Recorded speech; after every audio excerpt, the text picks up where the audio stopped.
runtii koonfur galbeed arrinteeda mar horaan ka hadlay aniga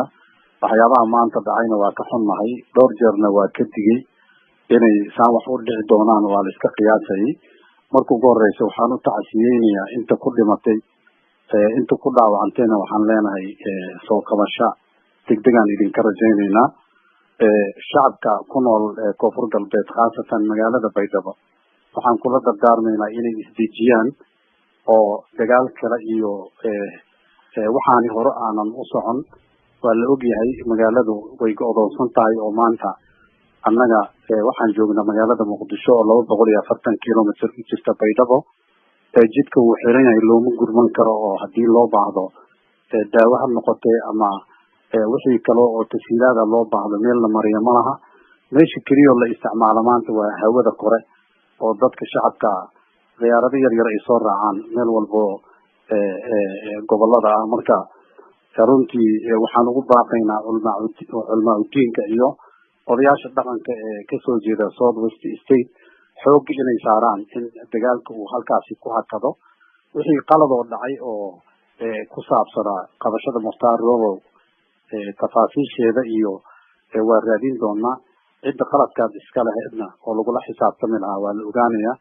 laakiin waxaan ka digaynaa in dagaalkan uu sii socdo dadka aaday u tabardaran yihiin oo waqtiyadan dambe oo dhanba waxaa haystay runtii dagaalo go'doon xoog badan ayaa hayay marka waxaan leenahay arrinkaasi waxaan ugu baaqaynaa inay wixii socon lahaa joojiyaan laakiin gudoomiye khilaafyada siyaasadeed ee wadanka ka taagan baa la leeyahay salbay ku leeyihiin colaada ka socota Baydhabo ama waxaan ka dhacay Baydhabo marka iyadoon xal laga gaarin khilaafaadka guud iyo siyaasadda la isku haysto Baydhabo sidee nabad ku helaysaa marka horta waxaan leeyahay Soomaaliya maanta systemkii oo way ka gudubtay oo ay ku shaqeyn jirtay Soomaaliya maanta waa federalism ayay qaadatay wadanku isteedyo ayuu leeyahay talada dadka oo dhan ay ka wada dhaxaysaa marka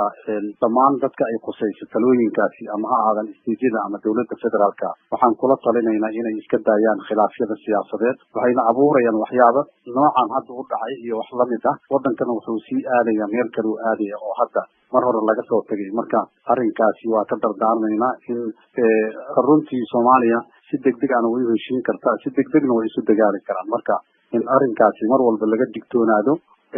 carabta ayaa waxay tiraahdaa al-cunfu yulad al-cunf xoog mar walba xoog u dhalaa marka waxaan dhihi lahayn mar walba xalka lagu dayo in wada hadal iyo wax walba lagu dhameeyo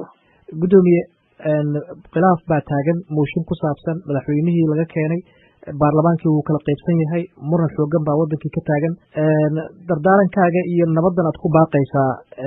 qayb ma ka yahay in xal laga gaaro mooshinkii madaxweynaha ka yaalay oo arrintaa la dhameeyo horta baarlamanka khaasatan golaha shacabka ee baarlamanka jamhuuriyadda federaalka Soomaaliya xildhibaanadiisa waxay ka kooban yihiin 170 xildhibaan ay ka kooban yihiin marka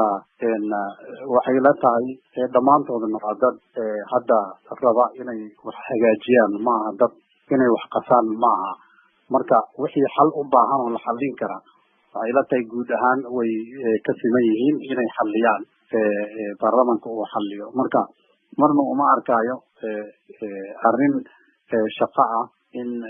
la siyaasadeeyo ama nooc kale loo bedelo marka waxay la tahay waxaan la xallin karin malaha baarlamanka in wax lagu xalliyaa loogu talagalay looguma talagalin in wax lagu dumiyo marka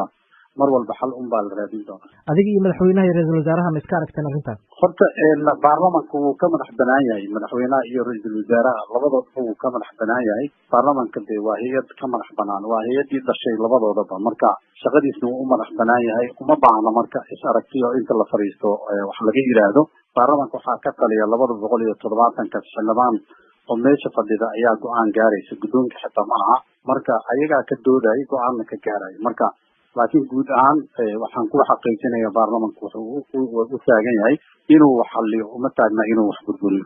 haddaan ugu dambeyn su-aal ku weydiiyo maalmihii u dambeeyey waxaa soo baxeysay warar sheegayay in madaxtooyadii aad degneed lagu go'doomiyey oo xildhibaano kuu imaan kari waayeen markii dambena aad ka guurtay arrintaa maxaa ka jira waxay la tahay arrimahaasi waqtigooda waa lasoo dhaafay